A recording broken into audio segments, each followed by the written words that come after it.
ह्या घाटाने यायचे बैलगाडीतनं कांदे वगैरे घेऊन मार्केट यार्डला. हा ना. हा त्याला बैलगाड्या यायच्या घाटाने. त्या आमचे वडील सांगतात की त्यांना एखादा निरोप जर वरती नातेवाईकांना पोहोचवायचा असेल ना, कोण खाली वारला असेल तर सायकली खांद्यावर घेऊन. इथं नॅचरल तळ आहे बोपदेव घाटामध्ये. ते आता प्रायव्हेट प्रॉपर्टी आहे, त्यांनी इथे डेव्हलप करून प्रिझर्व केलेलं आहे त्याला. इथं भिंती वगैरे कडा वगैरे बांधून जाळी टाकून, आणि इथं एक हॉटेल रिसॉर्ट झालेलं आहे बोपदेव घाटामध्ये. हे तळं आम्हाला आमचे ट्रेकर मित्र जालिंदर कामठे यांनी दाखवलं, त्यांचे स्वतःचे आभार. आणि हा पुणे परिसर आणि हे रिसॉर्ट हॉटेल इथे झालेलं आहे याची माहिती.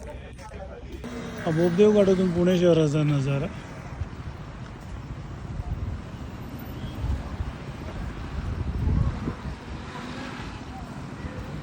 यांची ट्रेकर मंडळी आज ट्रेक करून परत इथे